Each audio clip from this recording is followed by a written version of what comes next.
Hello, everyone, and welcome to a very special interview segment of the 1973 podcast. We're here with, I'd like to say, a friend, a coach, Kailey Smith, D1 hockey player at Sacred Heart.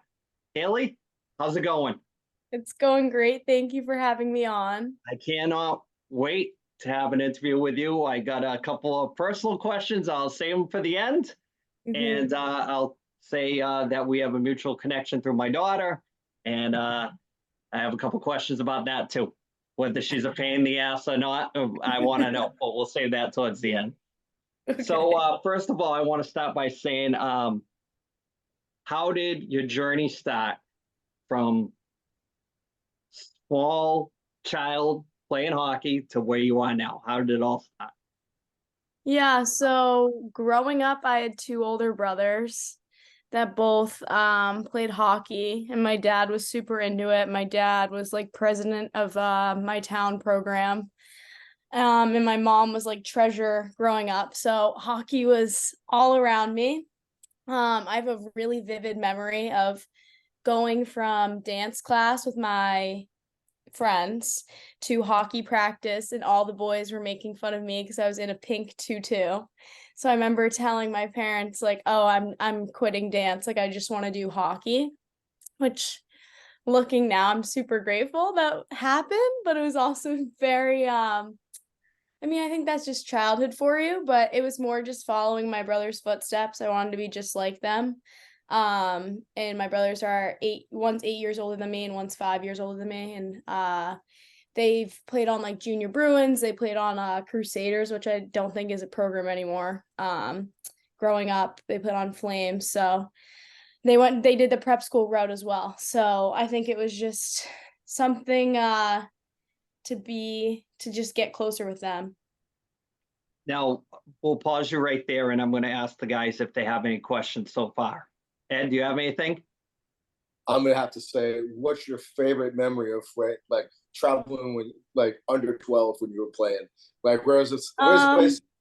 Yeah, I played on the Flames growing up I went to Flames for my first year of U10s, I want to say it was. It was my first all girls team. I just played boys. And we ended up winning states. And that was like, I think it's still called states. Yeah, we won the state championship for like the club or whatever it is. And I just remember that and now I'm on Sacred Heart, and I play with the girl that scored the winning goal in our state like championship, and it's like crazy. It was tier 2, but I can remember that so vividly, and my mom has a picture of my face and my cheeks are like so red. But that was just like a really good feeling, and most of the girls that I played with now play D1, D3, and I'm lucky enough to still play with a couple of them. So the Lady Flames are out of Marlborough, I believe. Yeah. That rink is fantastic. Yeah, the banner's still hanging in that rink 1, the original rink. I'll have to look the next time I'm there. I'm interested to see it, but that's cool. So from there, I noticed that Abbotsford Valley. You played for them too? Was that in your? I don't think so. repertoire? What was it called? Abbotsford Valley. I was on the hockey prospects, and they had you listed playing for them. So it's probably my mistake or a typo on there. Maybe.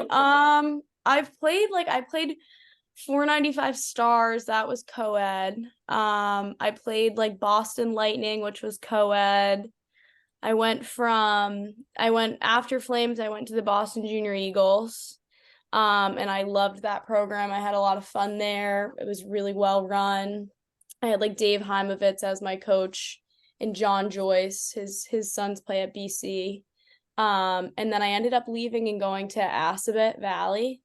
And I had a coach his name was Dennis Lang, and he was amazing. He was a great coach. And then we had some issues just with USA Hockey.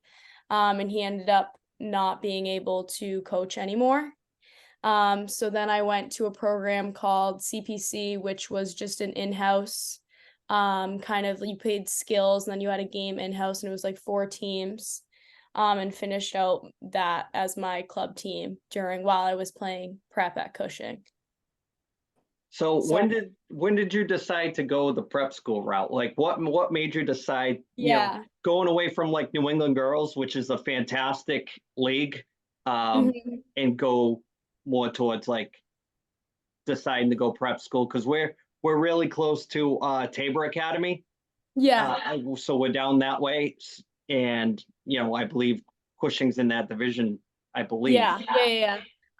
So both my brothers went to prep school. My dad did a PG year at a prep school, and my uncle went to Tabor and played hockey there. I think they won the title whatever year he was there, for boys hockey. I think I remember doing a lot of Premier Prospects, which is run by Kathy Pippy, who also owns. She used to run the Selects program, like it was called World Selects, and I did a couple tournaments with her. I did one in Bolzano, Italy, and then another one in Chamonix, France. And I had a lot of fun there. And I was kind of deciding between going to an academy, like a BK Selects, or staying kind of closer to home and going prep. And I can tell you I probably toured 15 prep schools, from Westminster, Exeter, Tabor, New Hampton, Cushing. I looked everywhere. And just I had a lot of friends that were going to Cushing.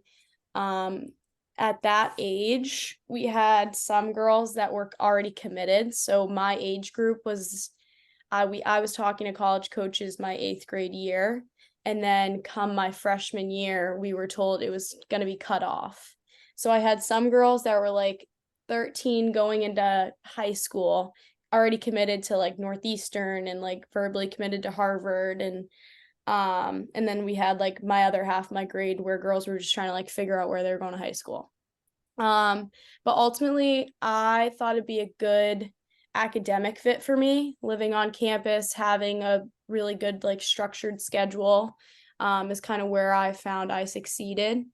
I went to a really small elementary school. I went to like a small Catholic school called St. Bridget's, and that was where I felt that I learned the best, was in a small classroom. I ended up going to Framingham Public Schools in middle school and kind of struggled with the class sizes being so big, and kind of the lack of like one-on-one with teachers. So going to a small prep school with a very small like student to teacher ratio is super important to me. Cushing was really helpful with learning disabilities. So I have executive functioning, which just kind of prevents me from like learning a foreign language. So kind of them being able to help guide me through that process of getting testing from that, and learning how to best study with my learning disability and stuff like that. So that's why I really chose a prep school. I think I would have gone to prep even if it wasn't hockey. And then the reason I chose Cushing was really because of my high school coach. Her name's Val Bono. She played at Providence, and she's coached at Cushing for, I want to say like 15 years, probably more now. She would text me every week, just checking in, seeing how my grades were, seeing how I was, upcoming like games. She was great about just like recruitment. She really cared about you as a person, and she got to know your family, which I thought was really nice. I think a lot of prep school coaches are kind of like, well, if you get in, and then we'll figure it out from there. So yeah. Let me pause right there, Tom. I'll let you jump in with a question. Sure. At what age did something click in you and you figured out that you were really good at it and you wanted to take it a little more serious? So when I went from the Boston Junior Eagles to Assabet Valley, that's when I kind of discovered that I was maybe a little bit better than just like a town program, because the coach, like I said, Dennis Lang, he took me from playing. So I didn't play 2 years of U14. I went straight up to U16, because he was like, you're too good to play on the U14 team, and I'm going to stack this U16 team. And on that, I think every single girl on that team is now playing Division I. I think there's like 4 out on BC, 2 on Harvard, 2 on Princeton, 1's at Colby. I mean, that team was just, it was just a lot of girls that were driven to go beyond just high school and the level of play. And like the people we'd work with, my skills coach was like Alex Molnar, who's pretty well known now. It was a very well run program. It was very, very hard to keep up with, though. I will say, like, transitioning into that, I mean, it was like, whoa, like it was almost like you had to be on every day. But I think that got me really prepared for college. So I have a question about at what point, in your opinion, as a coach and a player, should a young girl that plays hockey transition to exclusively playing with girls? I wish I had stayed in boys longer, personally. I have a really good friend, Riley Walsh, who also coaches at Atlantic with me. She played on the Minuteman Flames until they started checking. I would personally stay with boys until checking. I mean, I think it's a faster paced game. I think, honestly, girls are a lot of drama a lot of the time. I think playing on a boys team, it's less drama, and like you're on the go, go, go. So I would have stayed at boys longer if I could go back. And looking at girls who came from boys programs, I could name 3 off the top of my head. Skylar Scharfman, she's going into BC now. She just finished her PG year at NEGHL. Mia Bonarosa, who is going to Dartmouth, and then Riley Walsh, who was at Union, and now she's going to BU. I would say all 3 of those came in super late. They were like girls that, like, when I was with my friends, we were like, who is this? How is she, like, who is this girl? How is she from Mass? I think a vivid memory is when they were trying out at festival with us, like going to national camp tryouts. So, I mean, it was a big discrepancy between their skill level and how fast they were and with the girls. So, yeah. Ed, question for Kailey. I sure do. So since you transitioned from prep school to now a Division I school, so what are you doing for like body maintenance, nutrition wise and stuff like that? Which, taking that jump from prep, pretty much from like what would be like a high school kind of a program to prep school, I know that's a big jump, that you're more kind of like a college athlete, more treated more like a Division I college athlete. Now you're playing for a Division I school. What are you doing for yourself body maintenance wise? What do you do in the off season? What's your nutrition program look like? Yeah. So, my nutrition program, focusing on that, it's just a lot of home cooked meals. I try not to eat out just because I don't know what's really going into my body. So I try to cook as much as I can. Just staying clean. I mean, obviously a cookie once in a while isn't gonna hurt me. I'm a big Diet Coke fan, which I hope my mom doesn't listen to that, or else she'll be mad. But I would say like a large part of that is like drinking enough water, getting enough sleep. Sleep's a big thing. My team right now is working on getting Whoops, if anyone's familiar with that. It's just like a band that tracks like your sleep, your like menstrual cycle, your like how many calories you're burning for lift and stuff, just things that as athletes you really should be tracking. Definitely on recovery. I just had a shoulder injury. Not terrible, just kind of pulled, like strained my shoulder. So for that, I'm doing rehab. Off season, I'm living down at Sacred Heart, so I'm currently in Bridgeport.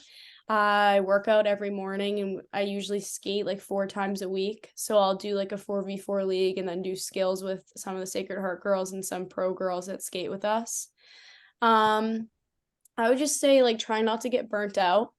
Hockey's like the longest season. And it is a lot when you're 20 hours a week and like you're also having school and a social life and just like you're on the go, go, go. So I'd say like definitely training in the off season, getting better, doing skills, but trying my best to not get burnt out. I mean, going to prep school, I can note a couple times at Cushing where I definitely got burnt out just with hockey and like living at your high school is not it's definitely fun, but it's not always like the best. So I would just say balancing it. Going into my junior year, I think I found a pretty good balance with it. but definitely, I think my number one thing is just sleep. I'm a huge sleeper and I can't take naps. So making sure I'm going to bed early and waking up at a decent time as well.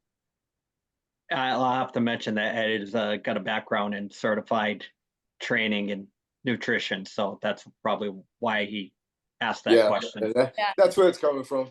You know, Yeah, we have a nutritionist come in the beginning of the year that kind of talks us through like just what to do pre-games and what to eat the night before, stuff like that, which is my routine's been pretty regular throughout high school and college. We get like meals made for us the night before games, and it's like pre-game skate, we'll get breakfast made for us or lunch taken in. So like we're pretty like well fed and everything like that. Definitely protein. I don't know if you know what Endorphin is.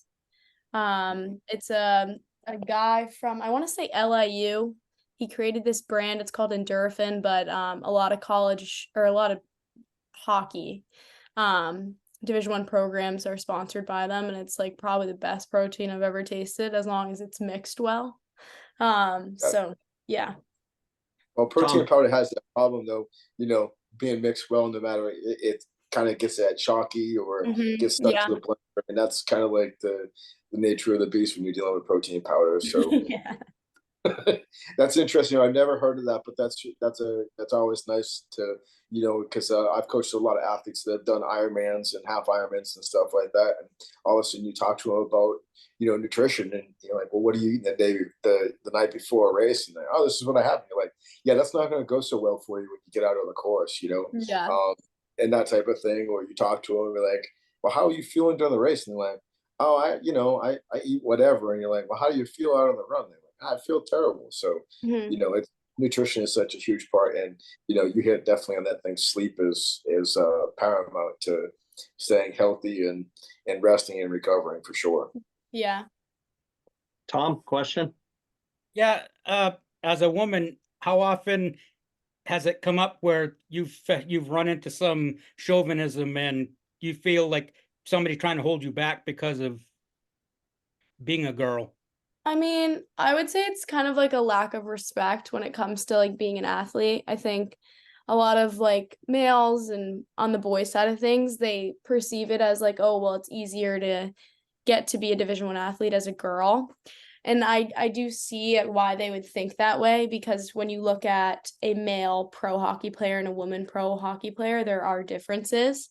But the thing is, we're competing against other females and the same as they're competing against other males. So I think sometimes that doesn't click. I do think on the coaching side of things, I think sometimes I coach for the boys for Atlantic Coast, and I think the boys are very shocked when I say, no, I'm a Division I athlete. Like I played Division I ice hockey, I play at Sacred Heart.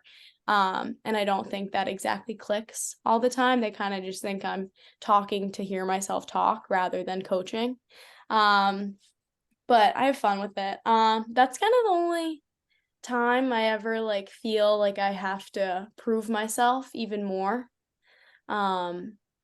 But around Sacred Heart, I mean, I would say like fellow athletes, like we have a really good I know some other schools, there's large discrepancies between what a men's team gets and what a women's team gets.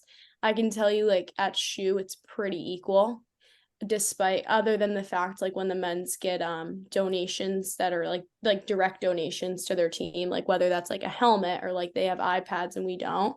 But like some of that stuff, I feel like we don't really need iPads. We don't need chrome helmets. So I'm really grateful for the school I chose for doing that. But yeah. A quick question. Favorite rink and favorite place that hockey has taken you? Probably Bolzano, Italy. That's probably my favorite rink and favorite place hockey has taken me. It was like a super old barn. It almost like the wood going right across, almost like the way Yale looks, or if anyone's ever been to like Loring Arena where it just scoops over the top and it's all wood, old. But then you'd walk out and it was just the Alps. Like the Alps were just right behind you. So I think that was probably the best rink. It was also really cold, so it was good ice. I hate when the ice is slow and Yeah, it's not for me. Like a standard MDC rink? Yeah, I'm playing in Beantown this weekend, and I got my schedule and it said like at some Franklin rink. And I can tell you Beantown and I've played Beantown since I was a U12. I've never played Beantown at the Franklin rink. I don't think I've ever even been inside the Franklin rink. So It looks exactly like all the other ones. It's up on a hill. They all look the same. They were all built around that 1972 Bobby Orr boom. They yeah, all look the same. Plymouth, New Bedford, Fall River, yeah. Franklin, they all look the same. It's like you've been in one, there are two small locker rooms, two big locker rooms, and yeah, it's time has passed. It's time to renovate those things, blow them out a little bit, make those locker rooms bigger, blow out the parking lot a little bit, put a mini rink in the Yeah. back for the kids. Tom, Something. another question. Yeah, what's the best advice you could give to a young girl who sees you and sees how well you're doing, and they ask how they get to be where you are as a college player and beyond? Yeah. Looking back, I would say take like every skill session and every practice as seriously as possible. Like sometimes I look back and I think like I half-assed that like practice or that specific drill. And it's just like you're out on the ice. Ice is expensive. Now knowing as a coach how expensive it really is, like you got to make it worth it. I think I would have been a better hockey player if I had done that at a younger age. My dad would always say like not paying for these skills just for you to like half-ass it, Kailey. But I would also say have fun with it. I think recently coaching we lost in a championship and I had a lot of girls that were really down on themselves and they're like U12s and I'm just like this is the time to have fun. This is summer hockey.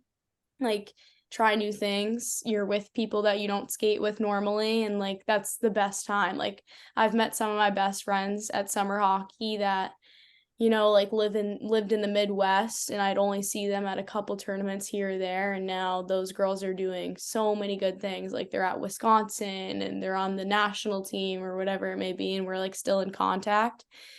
So I think just have fun with it and just make sure that every time you're out on the ice, you take full advantage of it. Ed, question? So are you planning on coaching when you get done with college, or are you so as of right now, what are you thinking? Yeah, so as of right now, I just took over the women's director with Ava Doyle for Atlantic Coast. So I've been coaching for Atlantic for the past 2 summers. I coached Framingham youth hockey with my dad growing up from when I was in middle school and high school. Whenever I could, I would. I don't know. I definitely see myself after hockey is over, either going to travel. I did a study abroad program earlier this summer and I went to Ireland for 2.5 weeks. And I think just realizing like hockey was such a big part of my life. Like I really haven't had a vacation or anything, which I am very lucky to play at the rink I do and go to the school I do and play the sport I love so much. But I do think I want to see other parts of the world. Like I want to go on vacation and spend time with my family. Like my whole family lives in Maine now and I'm like down here. So I only see my family for 4th of July. And otherwise I'm like coaching on the weekends or I'm training. So I think just taking some time off, figuring it out. But I am a sports marketing major and a business analytics minor. So I could see myself working within a women's program. I was an internship for NCAA for regionals when they were at the Bridgeport rink in 2023, I want to say it was. And I recently had an internship with Whoop that just ended like a month ago. So I'm around the field. What that looks like when I graduate, I'm not really sure. But I think continuing to work for Atlantic, I mean, it brings me a lot of joy working with kids and like seeing their development. Even this past weekend, like those girls were definitely better than me at that age. So I mean, it's exciting to watch the younger generations and how they get so much better. Like even like with the boys, like you'll watch boys and they'll be like, that kid was better than me at that age. Like I can't imagine how good he's gonna be now. So I have an item. I'm going to show you, and you tell me the first thing you think of when you see it. Okay. Oh, your daughter. She asked me to sign a puck. I mean, I can remember I met if anybody knows who Kayla Barnes is. So I'm a defenseman. At SHU I no longer played defense, but hoping to go back to there this year. And when I met Kayla Barnes, I literally started crying. And Kayla Barnes is only 4 or 5 years older than me. Like she was still playing in college my freshman year. So yeah, I think it's just really cool that, like, you know, you can be somewhat of a like role model to the younger girls, just like helping them and telling them things that you wish someone told you. I mean, I had a lot of great role models growing up. I had Katrin Lonergan, who played at BC and then transferred to Clarkson, and now she runs the Level Girls program. Jessie Jakes, who played at Maine, transferred to Merrimack. Her dad played at Maine as well. They run the Team One program.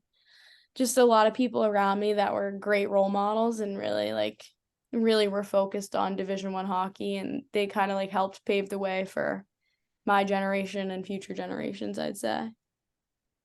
Well, I can definitely tell you that you made an impression on my youngest, and she is a fan. I don't know, you know, what you said in the locker room or how you handled her, because she can be a handful at times. She's like sandpaper, that one. So, but yeah, she definitely has nothing but high regard for you coaching wise. You know, I just when I go to the rink and it's her and she has her own thing, I just stay on the sidelines. I don't get involved. I'm not one of those parents that, you know, is co-coaching or one of those people that make deals in the car. Like if you score 3 goals, I'll buy you this. Or if I know, yeah. I never do that. There's no side. I'm there for her. It's her journey, not mine. My coaching officially ended last year. I said, Kennedy, I'm done. That's it. Yeah. I was hanging on for you and your brother, but it's too much. It's just the parents burnt me out. My dad was like the same way. My dad stopped coaching, I think, when I started fighting him back on the bench about things he'd say.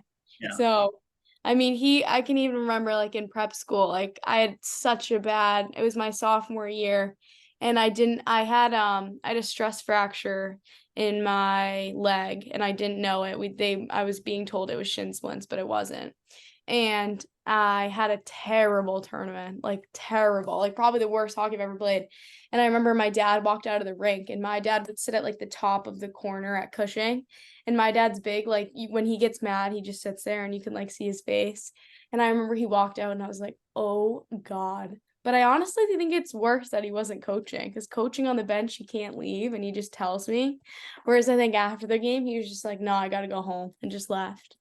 It was like the craziest thing, but I think it's better. I think sometimes I used to listen to other coaches more than I listened to my dad. Looking back, my dad was more accurate than some of the other coaches, but yeah.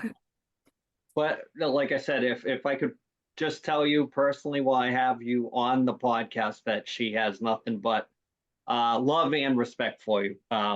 And that's great. So hopefully you guys have made a connection. Hopefully maybe it grows from there. And, you know, if there's any way you want to push her a certain way that you see that works for her, I'm all for it. I know she's a forward, but she's playing D. Yeah. And I was the opposite. I came into college as a defenseman, and we had 12 defensemen. And I looked at my coach and I was like, do you mind if I go take a couple reps at forward? My coach was like, go for it, like whatever you want. And I didn't play my first game. I got healthy scratched our first scrimmage against Clarkson, and then we ended up having a girl that got hurt. And my coach was like, hey, Kailey, I want you to play. Like, I've seen a lot of good things, but I want you to play as a 4th line forward. And I was like, huh? Well, you want me to do what? And I ended up playing, and then by the end of the year, I had worked myself up to like 1st, 2nd line, and then beginning of this year, I was starting with my 1st line and like maintained that. But my goal really is to go back to D. pray that happens this year. But you know, playing is better than not playing, I'd say. Agree. Yeah. The question I have is the Professional Women's Hockey League. Thoughts on that? Any aspirations to get involved with that? I think it's great. I mean, they're doing a lot of great things for women's hockey. Personally, I think if I were going to play pro, I'd want to do it somewhere in Europe. I think, I don't know. I think just I want to see the world. I don't really want to stay in Minnesota or Boston or wherever else. So yeah, I have a teammate that's going. She actually is flying out in 2 days, I want to say. She's going to play over in Switzerland. And I mean, it's going to be the coolest experience. I had a 5th year on my team who transferred from Colgate, and her twin sister played overseas. She loved it. So I think I've heard a lot of good things about it, and I think that's totally my ballpark. How did you end up making the decision to jump on board with Atlantic Coast while you were still, and so involved with, playing? How did you make that? So I want to say last year was my first year coaching. And Mike had reached out through like Instagram. I think I had followed the account because I saw it on their boys' side. They do a bunch of like videos, like hype videos, where like MS Films will come and do like a video of the boys playing whatever. I think I followed the account, and then he was talking to me about how they were starting a girls program, and Kailey Friesen was gonna run it.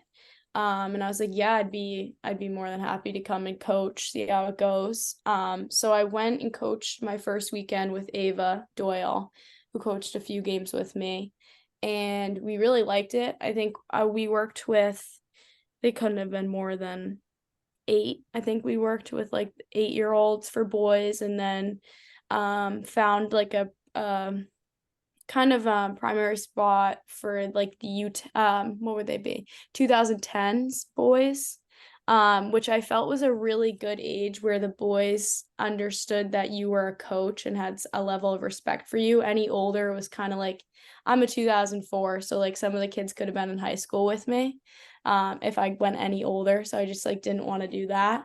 And then I think any younger, they were kind of in that age where they're like, you're a girl. So I love coaching them. I think they are like the best age group for boys. And on the girls' side, I could coach any age group and have a good time. But I think deciding to take over the program on the girls' side was a really hard decision. I definitely couldn't do by myself. But I found it to be pretty fulfilling, honestly, like filling rosters, knowing girls and like seeing their development, even the last like 2 summers, I mean, is crazy. And it's like fun to watch. It's really fun to watch. And it's a pleasure to be an outlet to girls who need some guidance in like the hockey world, or answer questions for parents that want to hear from someone who like recently went through prep school or recently was coached by this coach or that coach. That's this guy right now. Yeah, I think it's one thing to hear it from a prep school coach or from a college coach, but it's another thing to hear it from a student or a player. Tom, question? Yeah. Is there anything you learned as a player that you've taken with you and used as a head coach? Yeah, I would say being positive. I think in high school, I struggled a lot with, if I was playing bad, I would just be a negative attitude.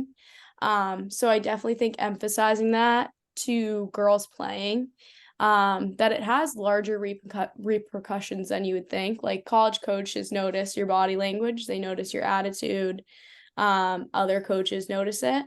So I would say catching on to that faster. I mean, I still kind of struggle with it a little bit in college, just maintaining a like positive attitude when I'm not playing my best. But I think constantly telling that to the girls. We were in a championship game and it was 2-1 and a girl got a penalty. And I had a lot of girls gave up. Like we had like, I think a minute 30 left, and a lot of girls were just like, why should we even try? Like, we're not going to score. And it was like we had beaten the team before, so it was really hard to watch. And I think just once I got into the locker room afterwards, I think my biggest thing telling the girls was like, you guys gave up. You gave up on that game way before it was over, and just it was an attitude issue. It was an attitude and effort issue, truly. And like they really could have won that game. It's just, I don't think they came out as prepared as they could have been. They were kind of like, oh, we rolled over this team the first game, and now we're just going to go do it again. And I mean, the tournament wasn't the greatest competition. We had beaten a couple teams in the double digits. So I think they were on a high and then didn't really realize what they were up against. But I would just say continuously telling girls like, yep, have a good attitude. Like, you're here to have fun. It's summer hockey. You don't even have to worry about recruitment yet. Like, just have fun with it while you can, because then it gets serious, and then it's like it's a job to a certain extent. Tom, follow-up question? Yeah, actually, I'm going to flip that now. And what have you learned as a coach that you could take back as a player? I think in reverse, that is still making sure I'm having fun at hockey. Like, as much as hockey is fun for me, it truly is. Like, we have a great team. I have a 34-man roster this year at SHU, which means where everyone's going to be like kind of fighting tooth and nail for playing time. But I think that's the best part about it, is I'm playing on a team where it's like you don't know if you're going to be in that roster, so you better work your ass off all week to be in that roster come Thursday night. And I kind of live off of that. I strive off of that kind of pressure, is like understanding like I know what I need to do in order to be the player I need to be in that lineup. So yeah, I would say still having fun with it, but like within that, like working your butt off. And like I think a lot of girls I was coaching, they love to stay out for 3 minutes, or like we had some long shifts and they just wouldn't listen to come off.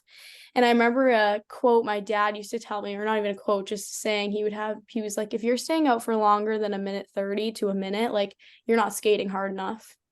You're not, like you're not working hard enough off the puck. You're not winning your one-on-one battles. Like you should be bagged by the end of that 45-second shift. So keep reminding myself that too, that I should definitely I'm in shape, but be bagged, like work my butt off. So yeah. The tournament was great from a parent perspective, but I can see everything exactly what you're talking about as far as the outcome. It was tough.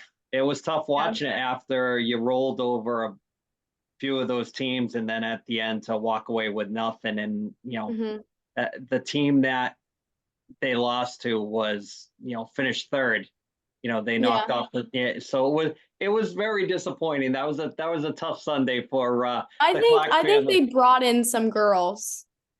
I think they brought in a couple girls, because I don't remember that team being as good as that. But. So I'm glad that you said that, because I wasn't going to say that. The goalie's dad was adamant about that. And I asked my daughter if there was any different players, and she said at least one she said was not there on. I think there was Beantown was going on as well, and I think Militia probably put in 2 teams. Beantown was definitely a better tournament, so in the future I think we'll do Beantown instead of that Tropical Meltdown. Yeah.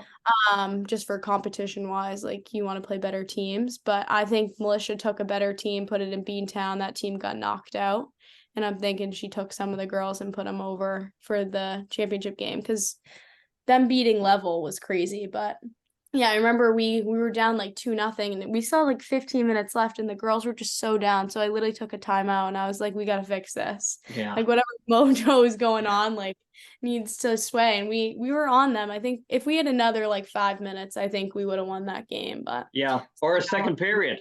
You know what I mean? It was only one period. That was tough to kind of swallow. But it is what it is, right? It's hockey. Yeah. It's summer hockey.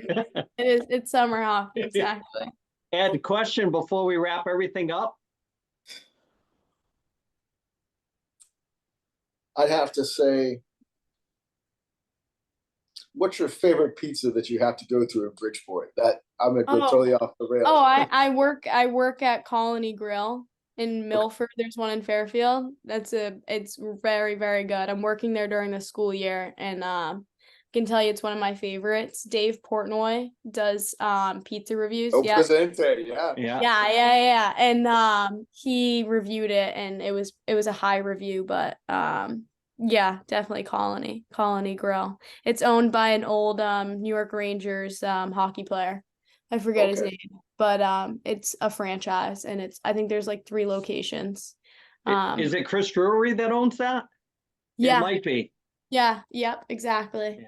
Yeah. Oh, that hockey community, you can't get away from it.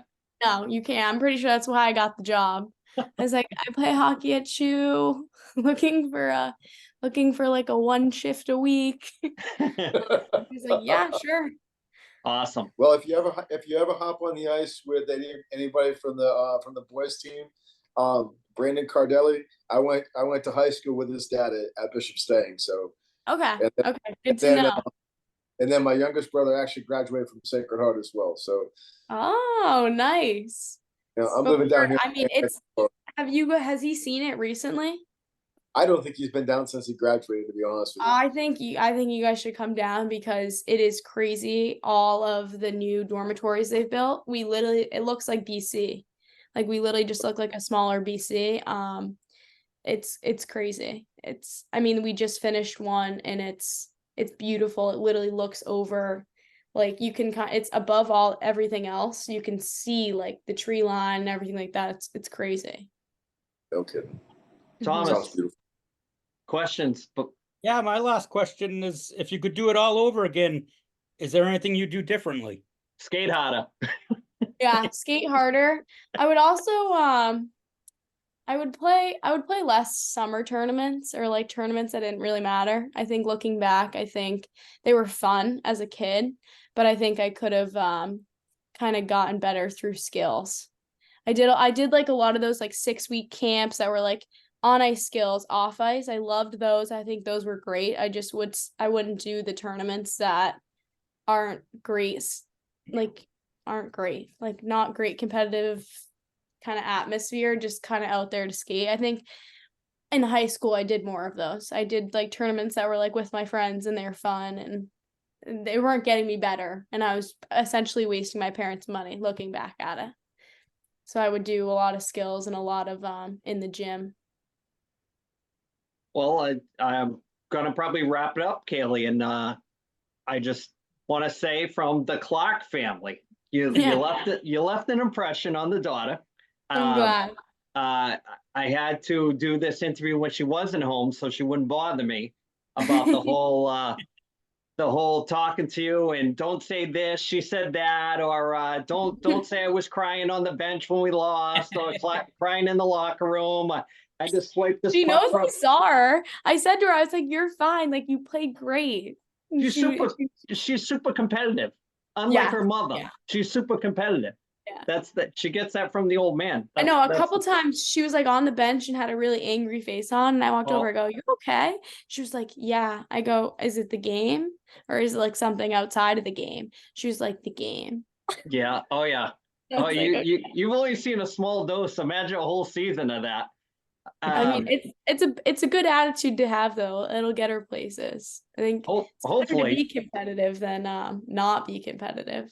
Yeah, we'll have to circle those wagons when it's time to look at prep schools, because I'm coming to you. You'll still be in touch with her, hopefully through most of the prep school coaches are the same, because I reached out. I have to fill a U16 roster, and I reached out to like a couple that I know that still coach, like the Williston coach that had recruited me, the Westminster, the Cushing, New Hampton. I reached out to them. I was like, "Hey, who's on your recruitment list for U16s, and can I have their names and their numbers?"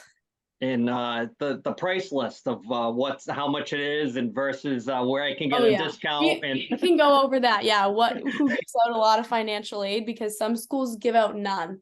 I could take that. I mean, I think I looking back, I got a really good offer from Vermont Academy. It was like $12 a year. And I was like, why did I do that to my parents? Why didn't I just go?